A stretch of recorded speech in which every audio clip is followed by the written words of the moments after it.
साथियों नमस्कार। VC Jodhpur education platform पर मैं एक बार फिर आप सबका स्वागत करता हूं। साथियों, हिंदी व्याकरण की कक्षाओं में पिछली कक्षाओं में अपने संधि की क्लासें चल रही थी। व्यंजन संधि के कुछ नियम उदाहरण हमने किए थे। बीच में कुछ क्लासें या एक दो क्लास आपके सामने शब्द संपदा की रही है, जिसमें आपको पर्यायवाची विलोम शब्द युग्म शब्दों पर किस प्रकार से हम अधिकार कर सकते हैं उस संबंध में थोड़े निर्देश मैंने दिए थे। और आगामी कक्षाओं में इस प्रकार के शब्दों के वीडियो और आते रहेंगे। आज की कक्षा में हम व्यंजन संधि के अगले नियम की चर्चा करेंगे और कोशिश करेंगे कि हमारी इसी कक्षा में व्यंजन संधि को आज पूरा कर लें और फिर उससे आगे की हमारी कक्षाएं विसर्ग संधि पर रहेगी और उन कक्षाओं के साथ संधि प्रकरण पूरा होगा और हम शब्द निर्माण की कोटियों में से कोई अगला प्रकरण लेंगे। साथियों देखिए, जैसा कि हम व्यंजन संधि के अभी तक नियमों से पहले उदाहरणों पर फोकस करते आए हैं कि पहले हम उदाहरण देखते हैं, उसका विग्रह देखते हैं उचित प्रकार से, और उसके बाद हम उससे नियम निकालने की कोशिश करते हैं। तो आज की कक्षा भी हमारी उसी डायरेक्शन में जाएगी। तो मैं आपके सामने सर्वप्रथम नियम 15 के कुछ उदाहरण रखता हूँ, जिनसे फिर हम नियम निकालने की कोशिश करेंगे। और एक विशेष इंस्ट्रक्शन इस क्लास का ये रहेगा कि इस क्लास में जितने भी नियम आते हैं आप नियमों को एकदम गौण मानेंगे। नियमों पर ध्यान आपका बिल्कुल नहीं जाना चाहिए, या यूं कहूँ कि मैं औपचारिकता के लिए आपके सामने नियम लिखूंगा जरूर, लेकिन आपको नियमों की तरफ देखना तक नहीं है।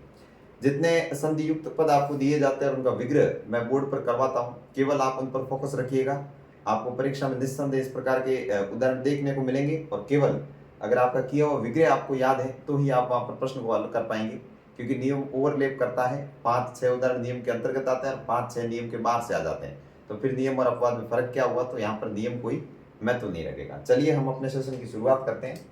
आज के हमारे सामने जो विशिष्ट उदाहरण है वो देखिए, आपको देखते ही पता चल जाएगा कि बहुत खास उदाहरण है। देखिए, शब्द है रामायण, और रामायण के जैसे और शब्द है, जैसे कि इसी को आधार मान के मैं लिख देता हूँ, जैसे है उत्तरायण और नारायण। अक्सर संधियों में इन शब्दों को लेके बहुत मतभेद पैदा होते हैं कि रामायण में हम कौन सी संधि माने, व्यंजन संधि माने कि दीर्घ संधि माने, कौन सी माने। इस टाइप के जो प्रॉब्लम है इसको हम आज की अपनी इस कक्षा में सॉल्व करेंगे।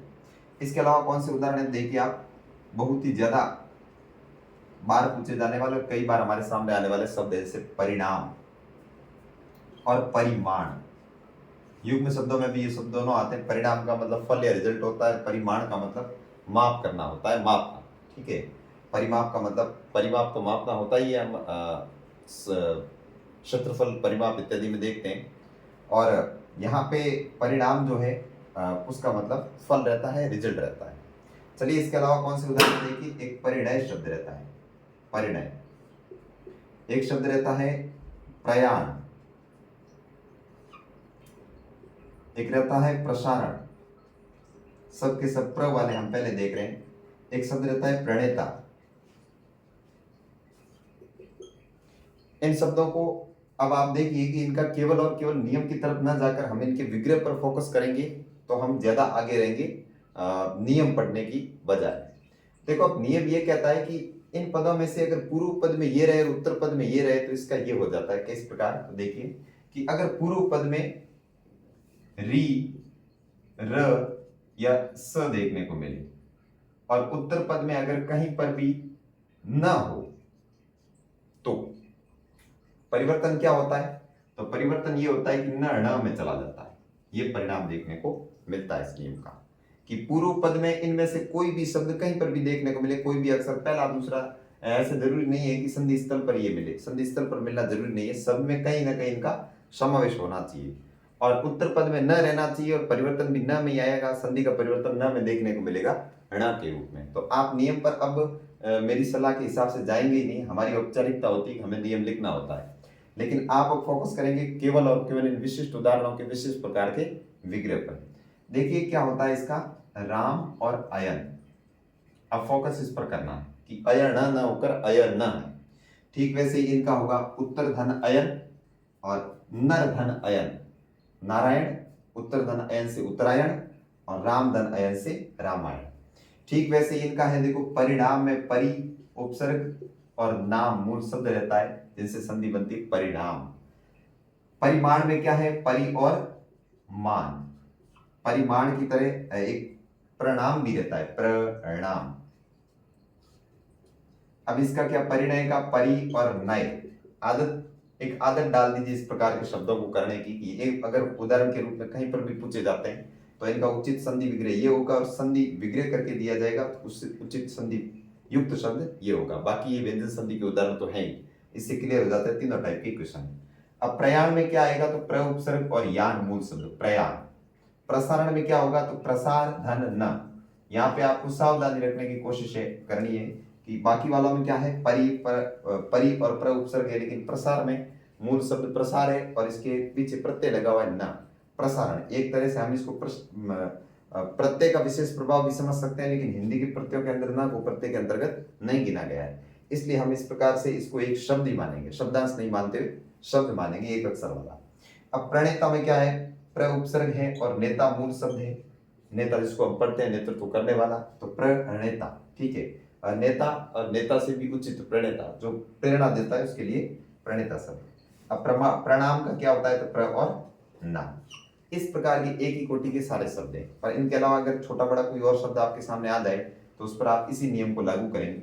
अब इस पर नियम की एक बार चर्चा करके देख लो कि पूर्व पद में प्रत्येक जगह पर कहीं पर र देखने को मिलता है क्या, तो इसमें राम में र दिखता है, र र र, इसमें भी र, यहीं पर र, सभी में एक एक र देखने को मिलता है। और उत्तर वर्ण में प्रत्येक जगह पर यहाँ पे न है, जो यहाँ पे दिख रहा है, ये पूर्व में दिख रहा है, ये अंत में दिख रहा है, पूर्व में दिख रहा है, अंत में दिख रहा है। तो इससे एक बात क्लियर होती है कि री पूर्व शब्द में कहीं पर भी हो सकता है, राम की तरह पहला वर्ण भी हो सकता है और री की तरह संधि स्थल पर वर्ण भी हो सकता है। और उत्तर वर्ण की शब्द क्या है, तो न कहीं पर भी हो सकता है। जैसे देखिए रामायण में आप न अंत में देख रहे हैं, जबकि परिणाम में आप न पहले देख रहे हैं। अब परिवर्तन क्या होना है, तो संधि हो जाने के बाद जो न है न के स्थान पर ण हो जाएगा। फिर एक बार कहता हूं कि क्या इंपॉर्टेंट है, केवल और केवल ये उदाहरण इंपॉर्टेंट है जिनका विग्रह किस प्रकार से किया जाना है, मात्र इतनी चीज महत्वपूर्ण है कि रामायण का राम और अयन है, परिणाम का परि और नाम है, परिमाण का परि और मान है। प्रत्येक जगह पर इन बातों का ध्यान रखेगा। केवल और केवल संधि युक्त पद और इनका विग्रह महत्वपूर्ण है, इसका नियम ना तो कहीं पूछा जाएगा और ना ही नियम से आप ये कर पाएंगे। अब नियम का यहाँ कहाँ ध्यान रखेंगे, क्यों माने हम कि र पहले है, संधि स्थल वाले वर्णों की जगह पे हम नियम याद रखते हैं, यहाँ नियम वाली माथाफोड़ी बिल्कुल नहीं होगी। आप केवल और केवल कराए जा रहे उदाहरणों पर फोकस कर लेना, आपका काम बहुत अच्छे से हो जाएगा। इन शब्दों के बारे में आपकी जानकारी पूरी तरह से तैयार हो जाएगी। इन विशेष प्रकार के एक जैसे शब्दों के अलावा बाकी के शब्द भी रहते हैं। देखिए आप, जैसे एक शब्द आपके सामने रहता है कृष्ण, एक शब्द रहता है उष्ण, कैसे करेंगे इनका, तो देखिए आप, शब्द है कृष्ण, वैसा ही शब्द है उष्ण, वैसा ही एक शब्द है तृष्णा, वैसा ही एक शब्द है तृण। प्रत्येक में क्या दिख रहा है, तो पूर्व वर्ण में आप देख ही चुके हैं, री दिख रहा है, री दिख रहा है। अब इसमें आप देखिए कैसे होगा, तो कृष, कृष धातु होता है संस्कृत का, जिसका मतलब होता है खींचना, उस धातु से ये शब्द बना है कृष और ना, तो बन गया कृष्ण। नियम एकदम फॉलो होता है, री आता है, लेकिन नियम की बात और नियम की जो धज्जिया है वो यहाँ उड़ेगी, आप देखिए। अब इसमें कैसे बनता है, उस और ना, उस ना। अब यहाँ पे नियम देखो गया, कहाँ है नियम, री र और श, पूर्व वर्ण में इनमें से एक भी नहीं, फिर भी न लगने के बाद ये उष्ण बन रहा है, तो यहाँ हमारा नियम कहाँ काम आएगा, और नियम और कहाँ काम नहीं आएगा, ऐसे दो तीन उदाहरण मैं आपको और देता हूँ। देखिए जैसे एक शब्द आता है हमारे सामने लक्ष्मण, एक शब्द आता है हाँ शूर्पणखा, तो जैसे कि हम यहाँ पे ले सकते हैं शूर्पणखा, शूर्पणखा, शूर्पणखा जो कि रावण की बहन थी। रामायण में इसका एक उल्लेख आता है कि शूर्पणखा ने एक मतलब कामिनी स्वरूप धारण करके लक्ष्मण को मोहित करने का प्रयास किया था, वो शूर्पणखा, ठीक है। तो शूर्पणखा इसका तो जो विग्रह है इस प्रकार होगा, शूर्पणखा, नख का संबंध नाखूनों से। लेकिन लक्ष्मण शब्द को आप देखिए, इसका विग्रह किस प्रकार होता है, लक्ष्य और मन, लाखों मन जिसके वो लक्ष्मण, लाखों मन जिसके वो लक्ष्मण। तो अब इसमें पूर्व वर्ण में कहाँ पे दिख रहा है, न री है, न र है, न स है, लेकिन फिर भी परिणाम क्या आया कि न की जगह पे ण हो गया। इसलिए मैं कह रहा हूं कि इस पे आप नियमों पर बिल्कुल नहीं जाएंगे, इसका जो नियम है उसको फोकस नहीं करते हुए आपके सामने जो मात्र विशिष्ट उदाहरण रखे जाते हैं, उन उदाहरणों का आप विग्रह कैसे करेंगे, और अगर संधि युक्त पद दिया जाता है तो उसका आप उचित विग्रह कैसे करेंगे, केवल इन चीजों पर आपको ध्यान देना है। अब तृष्णा में क्या बनेगा, त्रिश और ना, तृष्णा। तृण में क्या बनेगा, त्रि और न, तृण। तृण का मतलब होता है घास का टुकड़ा। इस प्रकार के विशिष्ट उदाहरण है जो दूसरे प्रकार के रहते हैं, आप इनके समूह बनाकर याद कर सकते हैं। जैसे परिणाम, परिणाम वाला, प्रणय वाला, प्रणेता वाले, प्रसारण वाले, वो एक तरफ रख दें, और बाकी वाले कृष्ण वाले ये एक साथ रख दें। इसमें शूर्पणखा को वापस देख लीजिए आप, सूप और नखा, सूप नखा, न से ण बना है, हालांकि इसमें तो र आ गया, भले अधूरा हो लेकिन ऊपर देखने को मिला है, तो इस पर तो नियम लागू हो गया। इस पर और इस पर नियम लागू नहीं हुआ है, लेकिन फिर भी ये इसी प्रकार से बदलेंगे। चलिए देखो आगे कुछ और उदाहरण है जो आपके सामने मैं रखता हूं। साथियों एक शब्द आता है ऋण, इसको आप कृष्ण के साथ ही रखेंगे, री और न ऋण, ऋण शब्द को इसके साथ रखेंगे। इसके अलावा कुछ शब्द है, जैसे देखो एक वर्षण शब्द है, वर्षण, तो इसका विग्रह क्या होगा, वर्ष और न। इस प्रकार के ये इस संधि के अंदर उदाहरण रहते हैं जिनको आप इसी प्रकार से कर सकते हैं। एक शब्द रहता है विष और नु,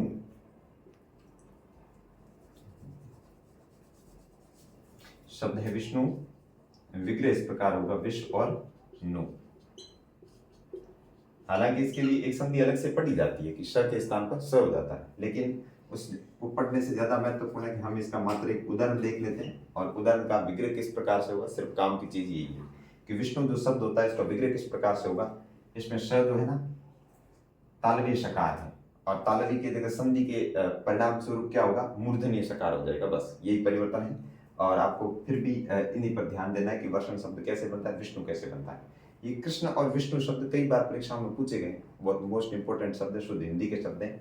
इन कारणों से इनका जो विग्रह बार बार पूछा गया है, इसलिए आप इनको ध्यान में रखेंगे किस प्रकार इनका जो है विग्रह होता है, किस प्रकार इनसे संधि युक्त शब्द बनता है। एक शब्द है देखिए क्रीड़ा आंगन, क्रीड़ा आंगन, देखिए क्रीड़ांगन, तो क्या आपने कहीं हिंदी में आंगन शब्द लिखा हुआ देखा है, तो आंगन शब्द होता ही नहीं, क्रीड़ांगन बनता है, क्रीड़ा और आंगन, इससे बनता है क्रीड़ांगन। तो यहां पर भी क्या हुआ है, न के स्थान पर हमें ण देखने को मिला है। मात्र इस संधि के जितने उदाहरण मैंने आपको बताए हैं, ये उदाहरण इंपॉर्टेंट है, केवल और केवल उदाहरण से आपको विग्रह करना आना चाहिए, और विग्रह किया हुआ अगर है तो उससे आपको संधि युक्त पद बनाना आना चाहिए। जैसे क्रीड़ांगन की तरह एक और रहता है प्रांगण, इसमें भी क्या है, प्र उपसर्ग है और आंगन मूल शब्द है, ठीक है, और परिवर्तन स्वरूप अपने को प्रांगण देखने को मिलता है। जैसे प्रमाण देखा था, परिमाण देखा था, उसी तरह आपके सामने अगर प्रयाण देखा था, प्रांगण अगर बीच में से आ जाता तब भी आपका उससे काम चल जाता कि अगर प्र और यान में प्रयाण बनता है तो प्र और आंगन में प्रांगण क्यों नहीं बनेगा, बिल्कुल बनेगा। और यहाँ पे क्या काम आती है चीज, आदत काम आती है। जो अगर विग्रह किए हुए शब्द आपको अगर याद है तो उनको आप अप्लाई कर पाएंगे। अगर आप नियम याद में रख के गए, नियम ध्यान में रखे गए तो गारंटी समझो कि आप प्रश्न नहीं कर पाएंगे। नियम दिमाग में आ ही नहीं सकता, अब नियम लिखा क्यों है, तो औपचारिकता के रूप में लिखा है कि एक औपचारिक रूप से जब क्लास ली जाती है तो उसमें नियम को दिखाया जाना जरूरी होता है। बाकी मेरा जो फोकस है हमेशा उदाहरणों पर रहता है, उदाहरणों से बातें समझ में आती है और उदाहरण से नियम निकल कर आता है। इस तरीके से अगर हम संधि पढ़ ले एक बार तो संधि में हमें ये पता चले ना चले नियम कौन सा है, लेकिन शब्द की बनावट को हम जड़ से उखाड़ कर उसको अलग कर सकते हैं, उसका भली भांति ऑपरेशन कर सकते हैं।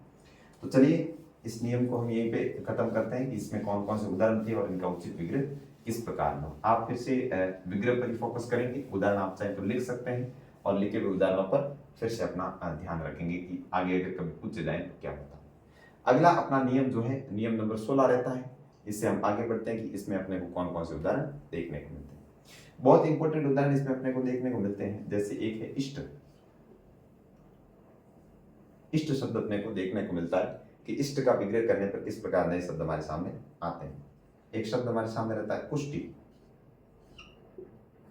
एक शब्द हमारे सामने रहता है देखो षष्ठ, इसके अलावा शब्द है पुष्ट, पुष्टि की तरह पुष्ट भी हो सकता है, हष्ट पुष्ट में लिखते हैं, या पोषित किया हुआ जो होता है जिसको पोषण प्राप्त होता है उसको कहते हैं पुष्ट। इसके अलावा शब्द एक आता है, बहुत ही अच्छा शब्द आता है आकृष्ट। आकृष्ट देखिए हिंदी में एक शब्द प्रयोग करते हैं हम, आकर्षित किया, तो आकर्षित और इसमें अगर तुलना की जाए शुद्ध कौन सा है, आकर्षित और आकृष्ट में, तो ये अशुद्ध रहता है और ये शुद्ध रहता है आकृष्ट, ठीक है, क्योंकि इस पर संधि का नियम अप्लाई होता है। शब्दों का निर्माण शब्द की कोटियों से होता है, उस दृष्टि से देखा जाए तो शुद्ध कौन सा है, आकृष्ट शुद्ध है और आकर्षित अशुद्ध है। इसके अलावा इसके उदाहरण कौन से हैं, एक उदाहरण देख लीजिए आप, नष्ट। अब इसमें एक कॉमन चीज आपको क्या देखने को मिल रही है कि प्रत्येक स्थान पर संधि स्थल पे एक तो ये शब्द देखने को मिलता है, तो इससे नियम बनता है।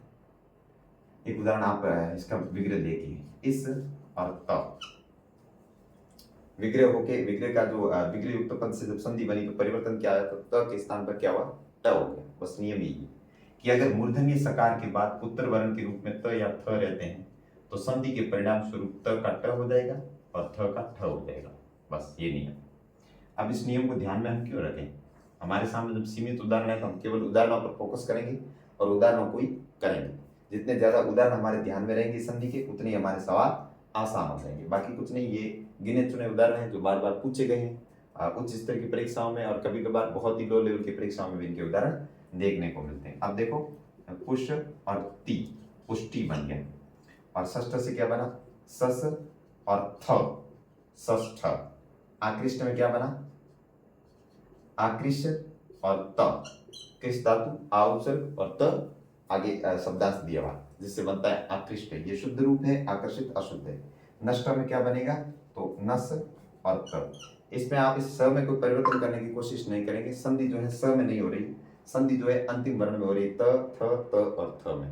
इसकी जगह पर या तो त की जगह पे ट होता है या थ की जगह पे ठ होता है। केवल सीमित उदाहरण है, केवल उदाहरणों पर ध्यान रखें। उदाहरण अगर पकड़ में रहे तो हमारी संधि हो जाएगी।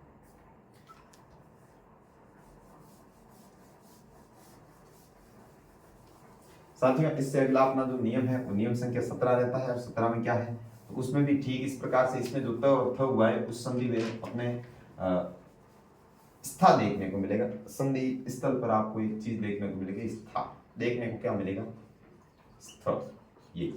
ये किन किन परिस्थितियों में बनता है, केवल इसके सीमित उदाहरण है। केवल और केवल उदाहरण पर फोकस करना, नियम पर बिल्कुल भी मत जाइएगा। चलिए मैं इसके उदाहरण आपके सामने रखता हूं कि एक शब्द है अधिष्ठाता। अधिष्ठाता एक शब्द है प्रतिष्ठा, या फिर हो सकता है प्रतिष्ठान भी, कभी कभार अपने को प्रतिष्ठान भी कहीं पर मिल सकता है। एक शब्द है निष्णात। निष्णात विग्रह पूछे गए इन शब्दों के, कई बार मैं ये उदाहरण कहां से निकाल कर लाया, तो मैं पूछे गए पेपरों में से लेकर आया, प्रश्नों में से। प्रश्नों में ये सवाल जहां जहां पर उठाए गए उन सवालों को वहां से उठाया हूं, और मुझे जानकारी और मेरा विश्वास इस प्रकार है कि वहां कहीं पर भी नियम के बारे में चर्चा नहीं हुई है। जिस विद्यार्थी को इनका उचित प्रकार से विग्रह पता था और संधि करने का तरीका था और आदत थी, उस विद्यार्थी ने प्रश्न हल किया है। और जो नियमों की फेर में रहे, नियम के पीछे पड़े, उनसे यह सवाल किसी भी हालत में सॉल्व नहीं हुआ है। तो आपके सामने जितने उदाहरण रखता हूँ आप केवल उदाहरणों को ध्यान में रखिएगा। अगला एक शब्द है युधिष्ठिर। युधिष्ठिर, अब देखिए ये शब्द हमको शब्द शुद्धि में देखने को मिलता है कि युधिष्ठर होता है कि युधिष्ठिर। तो फिर अपनी बात घूमकर वही आती है कि शब्द निर्माण की कोटियां ढंग से पढ़ी है तो शब्द अच्छी तरह से अपने को समझ में आएंगे और पता चलेगा कि ये शब्द जो है किसी विशिष्ट शब्द की बनावट विशेष प्रकार से क्यों है। चलिए हम उदाहरणों पर इनको करके देखते हैं कि क्या बनता है। अब अधि और स्थाता का क्या विग्रह होता है, तो देखेंगे अधि स्थाता, अधि और स्थाता, अधिष्ठाता। इसमें एक विशेष शब्द रहता है जो दिमाग से निकल जाएगा, लिख लेता हूं। एक शब्द रहता है संधि युक्त उत्थान, जिसका विग्रह पूछा जाता है कि उत्थान का विग्रह क्या होगा, तब हम इसकी बात करेंगे आगे। अब देखिए प्रतिष्ठा में क्या बनता है, तो प्रति और स्था बनता है, प्रति और स्था। निष्णात का क्या बनता है, नि और स्नात। तो यहाँ पे हो क्या रहा है, यहाँ पे दंतीय सकार का जो है मूर्धन्य सकार हो रहा है, दंतीय सकार का मूर्धन्य सकार होगा। तो आप इसमें ना संधि को छोड़ते हुए, संधि पर ध्यान ना देते हुए क्या करेंगे कि जो ये स होता है, ये स संधि में किस प्रकार से इसमें बदल जाता है, आप मात्र इसके उदाहरणों पर फोकस करेंगे। सीमित उदाहरण है, कम उदाहरण है, और केवल आप नियम पर बिना ध्यान दिए इन पर ध्यान देंगे। अब इस पे प्रॉब्लम क्या होती है कि अगर विग्रह पूछे अधिष्ठाता शब्द का, तो विद्यार्थी अधि के पीछे उपसर्ग लगाने की कोशिश करता है कि यहाँ पे कहीं पे विसर्ग संधि तो नहीं, उपसर्ग नहीं, विसर्ग, कहीं विसर्ग संधि तो नहीं हुई। ये भ्रम सबसे ज्यादा उत्पन्न होती है। कौन से उदाहरण होता है, इस उदाहरण में सबसे ज्यादा होता है निष्ठुर में, निहि और स्थूल, इस प्रकार से करने की कोशिश करते हैं, या फिर निहि और ठुर कर देते हैं, इस प्रकार से निहि ठुर, जो कि पूरी तरह से गलत है, सही नहीं। जब गलत पर हम ध्यान देंगे तभी हमारा सही ध्यान में रहेगा कि इसका सही विग्रह क्या होता है। तो ये गलत है, इसका सही विग्रह रहता है नि और स्थूल। बहुत फोकस करके देखिएगा आप इन उदाहरणों को सबको कि किस प्रकार से इसमें बनता है। अब इसमें क्या हुआ, नी और स्नात हुआ, ये नियम क्रॉस करता है, बाहर से आता है। इसमें क्या हुआ, नी और स्नात। वैसे देखा जाए तो नियम इसके हिसाब से ही आया है, कोई प्रॉब्लम नहीं है। नी और स्नात, स्नात का मतलब है नहाया हुआ, ठीक है। स्नात जो स्नान करके आता है उसको कहते हैं नहाता हुआ। इसके लिए वाक्यांश के लिए एक शब्द प्रयोग होता है, जो अभी अभी नहा कर आया उसके लिए शब्द प्रयोग होता है सद्य स्नात, सद्य स्नात, जो अभी अभी नहा कर आया है। अब युधिष्ठिर में क्या बनता है, तो युधि स्थिर, युधि स्थिर। युद्ध शब्द रूप का संस्कृत में अधिकरण का रूप रहता है युधि, कि अधिकरण का मतलब होता है मैं पर पे, हिंदी में जैसे कारक पढ़ते हैं ना, वैसे युधि का अर्थ निकलता है युद्ध में, और स्थिर का मतलब जो रहे स्थिर। युद्ध के मामले में, युद्ध के समय जो स्थिर रहता है उसका नाम रहता है युधिष्ठिर। पांडवों में देखिए, पांडव श्रेष्ठ जो थे युधिष्ठिर, वो धैर्य और धर्म के मतलब परिचयक थे, प्रणेता थे, खुद प्रतिमान थे। इसलिए युधिष्ठिर के लिए धर्मराज युधिष्ठिर शब्द का प्रयोग किया जाता है। कि महाभारत के समय महाभारत के मैदान में, मतलब कुरुक्षेत्र के मैदान में, अगर सर्वाधिक धैर्यवान योद्धा अगर कोई था तो युधिष्ठिर। बहुत ही प्रसिद्ध उदाहरण है, संधि के अंदर भी पूछा जाता है, और शब्द शुद्धि में तो इसका बहुत ज्यादा महत्वपूर्ण महत्व रहता है। तो इसी के साथ अपने स से जो स बनने के नियम था वो पूरा होता है। यहाँ पर आप इसको याद नहीं रखे, इसको और इसको याद रखे ना तो बेहतर करेंगे। स्थ, स्थ, बस। स्था की जगह क्या हो जाएगा, स्था। अधिस्थापित, अधिष्ठाता, बस।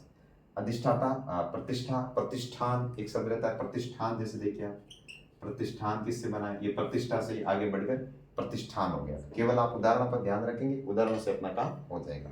एक शब्द बन गया है, बच गया है अपना उत्थान, तो इसका हम विग्रह कैसे करेंगे, ये कौन से नियम के अंतर्गत आएगा, सब भूल जाओ। सिर्फ और सिर्फ इतना ध्यान रखना कि इसका जो संधि विच्छेद विग्रह होता है वो होता है उद और स्थान, उत्थान, उद और स्थान।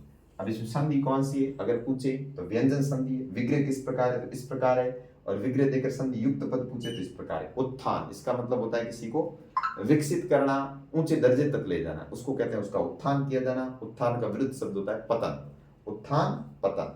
और पर्यायवाची पूछे तो उत्थान का मतलब होता है विकास करना, उन्नति के शिखर की ओर लेकर जाना। तो सिर्फ और सिर्फ शब्द का अपने को विग्रह आना चाहिए, और विग्रह युक्त पद से संधि युक्त पद बनाना आना चाहिए। बाकी इसके नियम में कुछ भी नहीं रखा हुआ, सीमित उदाहरण है और सीधे सीधे परीक्षाओं में पूछे जाते हैं। बस इतनी चीज को आप ध्यान में रखिए। इससे अगला अपना जो मामला है वो रहता है अहन की संधियों का। हालांकि अहन की संधियां हिंदी की शुद्ध संधियों के अंतर्गत न पढ़ के संस्कृत में इंपोर्टेंस दिया जाता है, लेकिन हिंदी में भी इसके प्रश्न पूछे जाने पर कोई बाउंडेशन नहीं है। और जैसा कि हमने पिछली अपने संधियों में भी कुछ खास उदाहरण देखे थे, जैसे उत्थान इस नियम के अंतर्गत नहीं आ रहा था, लेकिन फिर भी हमने देखा, क्योंकि परीक्षा की दृष्टि से, परीक्षा की उपयोगिता को ध्यान में रखते हुए जो चीज काम की है, मेरी दृष्टि में वही पढ़ने लायक है। बस कोई नियम के अंतर्गत आता है कि नहीं आता है, कोई भी औपचारिकताओं से मतलब नहीं है। नियम बात का मतलब सिर्फ परीक्षाओं में आने तक का रखो तो अपना काम होगा। अब इसको कहते हैं अहन की संधियां, अहन की संधियां। अब अहन की संधियों में दो छोटे छोटे नियम हैं, उनको अपने को थोड़ा ध्यान में रखना पड़ेगा कि अगर इसको हम ध्यान में रखें तो इस प्रकार अपने सामने शब्द बनकर आते हैं। तो मैं आपको पहले इसके दो उदाहरण लिखवाता हूँ कि एक उदाहरण है अहोरात्र, और एक उदाहरण लिख दो आप अहोरश्मि, अहोरश्मि। अब इनके संरचना किस प्रकार हुई, इसका गठन किस प्रकार हुआ, उसको हम देखते हैं। देखो, इनका मूल शब्द क्या होता है, अहन, और अहन का मतलब होता है दिन, अहन। और ये जो रात्र शब्द है, रात्र को शब्द नहीं होता है, रात्र की जगह शब्द आएगा रात्रि। कभी भी संधियों का विग्रह करते हुए, कभी भी उपसर्ग प्रत्यय को अलग करते हुए आप ध्यान रखना कि अलग होने वाले दोनों तरफ के पदों का उचित अर्थ निकलना जरूरी है। रात्र शब्द क्या होता है, रात्र का कोई अर्थ हमने कभी निकलता हुआ नहीं देखा। इसकी जगह पे अपने को रात्रि ही लिखना है विग्रह में, हालांकि यहाँ पे रात्र है। इसके जैसा एक उदाहरण और है, देखिए बहुत विशेष उदाहरण है। ऐसे ही उदाहरण जब हम एक उदाहरण से लेकर दूसरे उदाहरण तक पहुंचेंगे ना, तभी हमारी शब्दों पर बढ़िया पकड़ होगी। एक शब्द है नवरात्र, इसका कई बार विग्रह पूछ लिया जाता है कि इसका विग्रह क्या है, तो इसका विग्रह होता है नवरात्रि, 9 रात्रियों का समाहार। इसमें जब अगर पूछा जाए कि समास कौन सा है, तब भी ये सवाल ढंग का बनता है। नवरात्र में कौन सा है, तो नवा नाम रात्रि नाम समाहार, 9 रातों का समूह। और इसमें कौन सा समास रहता है, समूह वाला समास रहता है। इसमें नव और रातों में पूर्व वर्ण जो है संख्यावाची है, इस हिसाब से द्विगु समास रहता है। अब अहोरश्मि में क्या होगा, ठीक वैसे ही नियम है, अहन और रश्मि, अहन और रश्मि। नियम निकल कर क्या आया कि पूर्व शब्द जो है, शब्द को ध्यान रखना, यहाँ वर्ण को नहीं, कि पूर्व शब्द अहन रहे, और अहन के बाद उत्तर वर्ण क्या रहे, र। अब अहन की संधियों में पहला नियम क्या है? वो नियम मैं आगे यहाँ पे लिख रहा हूँ, ध्यान दीजिएगा कि शब्द रहे अहन और अहन के बाद रहे र, तो क्या होगा? तो क्या होगा? न का लोप होगा, न का लोप, न का लोप और ओ का आगम, ओ का आगम। जब न का लोप होगा तो अह में से हम न को हटा देंगे, ओ का आगम होगा तो ह के ऊपर ओ की मात्रा लगा देंगे तो अहो बन जाएगा। अहो के आगे र वाला मामला सेम रहेगा कि अहन और रात्रि का अहोरात्र और अहन और रश्मि का अहो रश्मि। अब इसके अलावा भी हो सकते हैं, अहन के बाद अगर र से शुरू होने वाला कोई शब्द आए तो न का लोप होगा और ओ का आगम होगा। इस प्रकार आप इनके उदाहरणों को ध्यान में रखेंगे, अहोरात्र, अहन रात्रि, अहो रश्मि, अहन रश्मि। और एक मैंने यहाँ उदाहरण आपको लिखवाया था नवरात्र, बहुत काम का है परीक्षा की दृष्टि से, परीक्षा उपयोगी। और आप विश्वास मानिए कि शब्दों पर एक बार आप अगर गौर करेंगे, ध्यान से इनको देखेंगे तो भविष्य में इनसे किसी भी प्रकार का पूछा जाने वाला प्रश्न आपसे अलग नहीं रहेगा। अब दूसरे प्रकार के अन्य उदाहरण कौन से रहते हैं आप देखिए, जिनको दूसरे नियम के अंतर्गत बताया जाता है कि अहन की संधियों का नियम नंबर 2। उसमें क्या रहता है? तो उसमें शब्द जो उदाहरण है वो मैं आपको लिखवाता हूँ। एक शब्द है अहर्निश, अहर्निश। कोई व्यक्ति अहर्निश प्रयास कर रहा है, अहर्निश किसी चीज को प्राप्त करने के लिए कोशिश कर रहा है। एक शब्द है अहन्मुख और एक है अहृदय, अहृदय, अहृदय। बहुत काम के उदाहरण, बहुत बहुत इंपॉर्टेंट है। एक तो अहर्निश और अहोरात्र, तो कितनी बार पूछे गए, नवरात्र को शामिल करते हुए कितनी बार पूछे गए। जिनको हिंदी की कुछ ही पेपर अगर अटेंड किए हैं या प्रैक्टिस की है, उनको ये बात बड़े अच्छे से समझ में आ जाएगी कि ये कहाँ प्रॉब्लम करते हैं। अब देखो अहर्निश में क्या होगा, अहन का अहन ही रहेगा और निश फिर रात्रि की तरह प्रॉब्लम हो रहा है। निश क्या होता है? निश कुछ भी नहीं होता।